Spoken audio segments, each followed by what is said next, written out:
33 கோடி தேவாதி தேவர்களுக்கு, 48,000 மகாமுனிவர்களுக்கு, 18 சித்தர்களுக்கு, பிரபஞ்ச சக்திக்கு, பரிபூரண ஆன்மாக்களுக்கு, பட்டினத்தார் திருவடிகளுக்கு, திருவண்ணாமலைக்கு, திருவண்ணாமலை பக்தர் வாங்க. திருவண்ணாமலை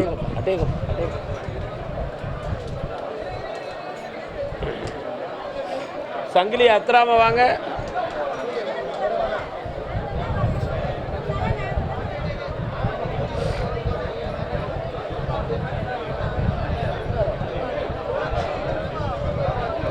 முதல்ல அமைதியாக நின்று பழகுங்க.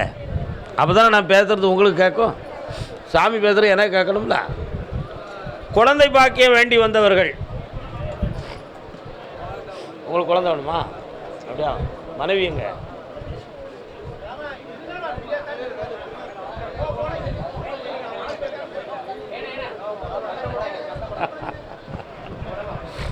அமைதி. இன்னும் ஒரு முறை காலில் வந்துட்டு வா.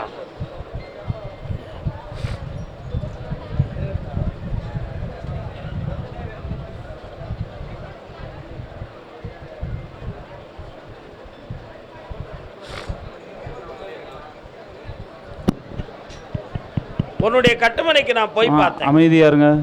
கன்னியம்மன், பச்சையம்மன் என்று 2 தெய்வங்கள் வருது உங்கள் எல்லையில். அதையெல்லாம் தாண்டி போனால் முனீஸ்வரன் ஒரு சாமி வரார். இதெல்லாம் உங்கள் எல்லையில் இருக்கக்கூடிய தெய்வம். ஆனாலும் உங்கள் வீட்டுக்குள்ளே இறந்த ஒரு ஆன்மா ஒன்று அடிக்கடி தெய்வமாக வருது.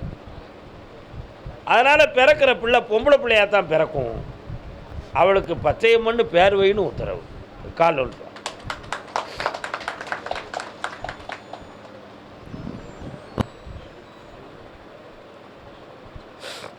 வரலாம்.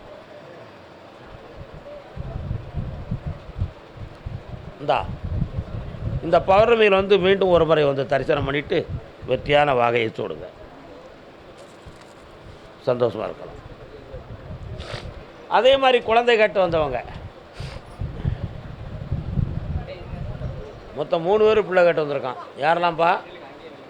உன் மனைவி எங்க? திருவண்ணாமலையா உனக்கு? வாங்க. இன்னும் ஒரு முறை சாமி விட்டு வா.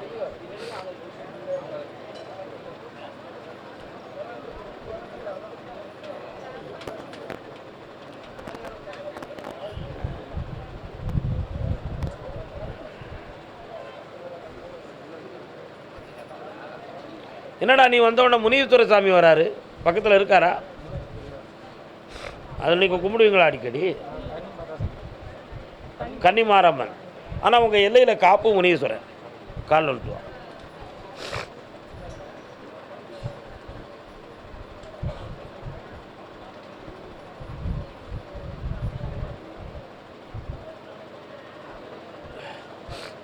ஒரு நாள் இரவு உன்னுடைய வீட்டுக்குள்ளே தூங்கும் பொழுது பூவோட ஒரு குழந்தை வந்து காட்சி கொடுத்துச்சா? அந்த குழந்தையை நான் கேட்டேன், யாரம்மா நீ அப்படி கேட்டேன். சப்த கன்னிமார்களில் நானும் ஒருவன். ஆனாலும் அந்த பெண்ணுடைய உடலுக்குள்ளே நாகசக்தி இருக்கிறதுனால இப்போ குழந்தைகள் வந்து தங்க மாட்டுக்கு, தோன்றும் மறையும், தோன்றும் மறையும். அதனால் இந்த நிலைகளில் இருந்து மாற்றி நான் அப்படி குழந்தையாக வந்து பிறந்தா எனக்கு பேர் என்னப்பா வைப்பீங்கன்னு கேட்டேன். கன்னியம்மன் அப்படின்னு பேர் வைக்கணும்னு சொன்னேன். கால் வந்துட்டோம்.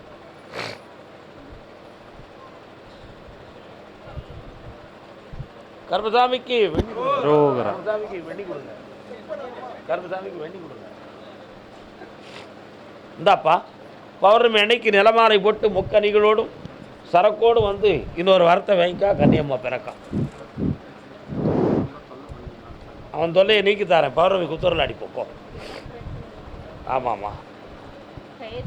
அடுத்த பைசி அதே குழந்தை வேணும்னு கேட்டு வந்தாங்க. ஏய்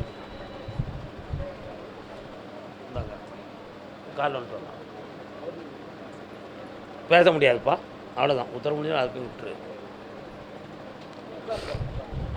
9 பௌர்ணமி, 9ஆம் தேதி பௌர்ணமி, 9/10. இன்னும் ஒரு தரம் காலம் மனசு ஒருமைப்படலை.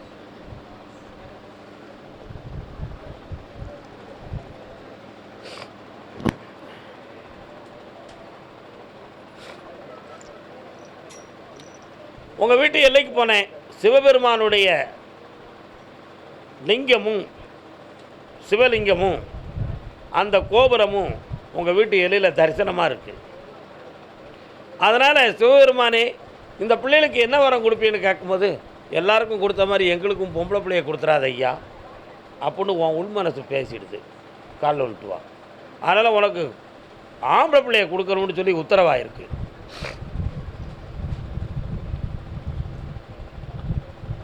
யாருக்கு? உன்னுடைய குடும்பத்தில் முன்னோர்களில் ஒருத்தர் கை அல்லது கால் ஒன்று பாதிக்கப்பட்டு இருந்திருக்காங்க.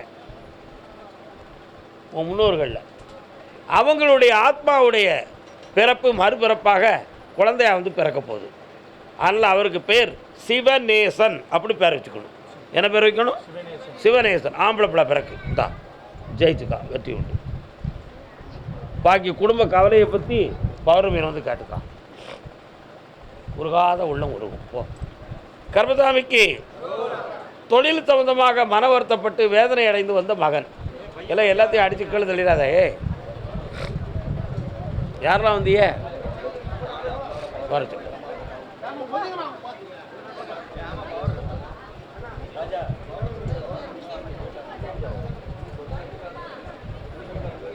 கால் வந்துட்டு